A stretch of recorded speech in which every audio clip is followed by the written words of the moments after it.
é uma reclamação recorrente dos artistas locais a falta de visibilidade, a falta de espaço, na comparação com, né, Só que acontece o seguinte, um jornal ele é movido à audiência e querendo ou não, por mais que principalmente na época, eu acho que o papel de formador de opinião da imprensa hoje em dia definhou, ele desidratou. Eu acho que hoje em dia, principalmente os jornais nessa crise entre o impresso, deixaram o impresso, não deixaram o impresso, e com a concorrência das redes sociais, o papel de formador, os jornais deixaram de formar opinião para correr atrás da opinião da maioria. E é o que os jornais fazem hoje. Eles caçam cliques, ou seja, eles não formam mais opinião. Eles usam ferramentas para detectar o que está sendo falado, o que está sendo discutido, e eles investem em pautas que já estão causando burburinho. Um efeito colateral disso é o empobrecimento da própria produção cultural, que daí os artistas vão começar a meter o pau, e desde quando artista precisou de jornalista para criar. Mas é que como há essa crise de autoridade na imprensa profissional, a imprensa profissional perdeu status, ao mesmo tempo o que tem mais visibilidade é o que dá mais cliques. Então, se você é um músico aqui de Curitiba, aqui, um compositor, e você está tentando mostrar o seu trabalho, isso pode até dar né, um registro, alguma coisa, vai receber, pode né, dar alguma coisa no site lá, mas vai dar principalmente com destaque o clipe da Anitta, que vai render mais.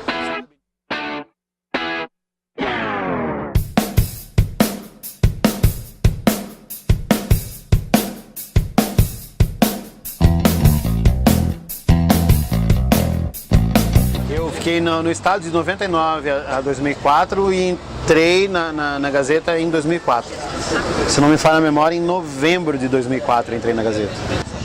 Na época em que eu entrei, o maior concorrente da Gazeta a maior concorrente era a Folha de Londrina.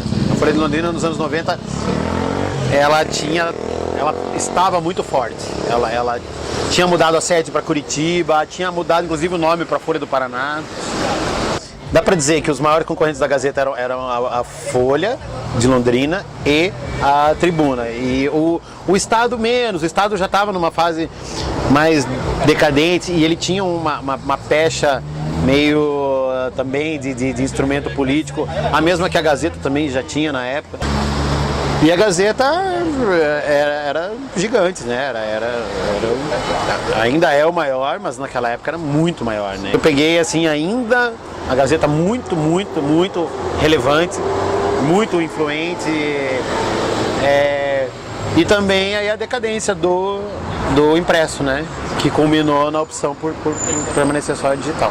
O Estado também ele teve nos áureos tempos, lá nos anos 70, 80, passou muita gente boa, passou o Aramis Mirlarge por ali, passou a Adélia Lopes, muita gente boa por ali. Mas a Gazeta, ela teve Cristóvão Teza, ela teve Abonico, José Carlos Fernandes, Paulo Camargo, Omar Godoy, Humberto Slovic, Adriane Perim, sabe, muita gente qualificada. Por exemplo, o Caderno Fã, que não é exatamente cultura, né? Tinha o Caderno G e o Abonico criou o Fã, que era o Caderno Jovem. Ele rivalizava com a Folhetim, o Caderno Jovem da Folha. Deu furos neles, as pautas não deviam em nada para eles, a qualidade da reportagem, né?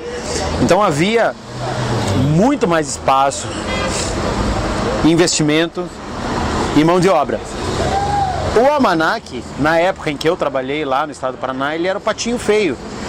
Ele existia porque precisava existir.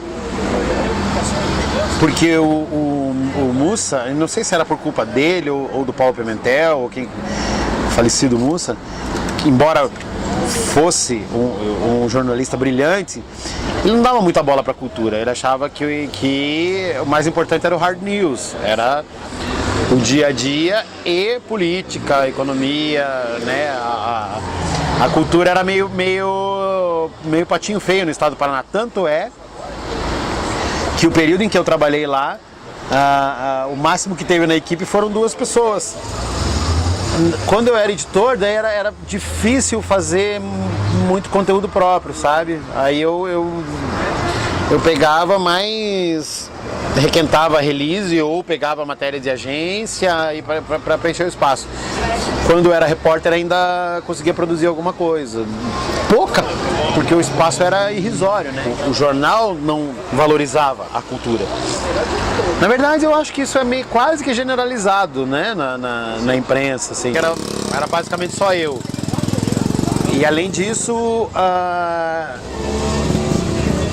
tinha que concorrer com o hard news, e daí o hard news precisava mais do carro, e então era mais por telefone mesmo, ou daí em eventos à noite e tal, quando daí não tinha tanta concorrência, e às vezes eu conseguia arrastar um fotógrafo junto, agendar e tal, mas ali na concorrência com o hard news era praticamente impossível. Acho que na Gazeta a mesma coisa, sabe?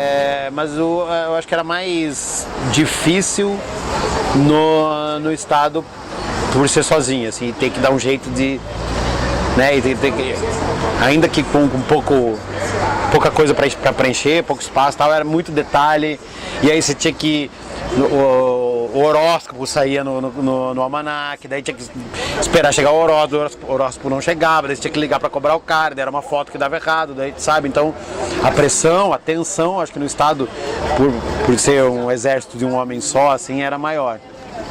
Na Gazeta se diluía um pouco.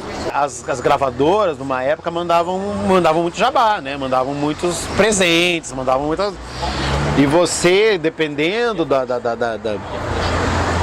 experiência ou da índole do jornalista, você às vezes você se obrigava não a falar bem, alguns, acho que até sim, mas você a registrar aquilo, às vezes até você poderia achar, acho que principalmente isso acontecia com os mais jovens, assim, quando você se sentia meio constrangido a dar alguma atenção àquilo, entendeu? Então era não uma pressão direta, mas uma pressão indireta pelos presentes, pelos mimos, né, que as gravadoras na sua época áurea mandavam. Eu não vou eximir a responsabilidade da imprensa também. A imprensa também, durante muito tempo, não se preocupou com isso, ou fez apostas erradas, ou também muitas vezes não foi digna de confiança. Há um descrédito acumulado, uma crise generalizada, muita concorrência, principalmente com pessoas conhecidas suas. Hoje acho que os seus verdadeiros influenciadores, quem convence você a assistir a um filme, a assistir a uma peça de teatro ou a ouvir uma música, é alguém que você conhece.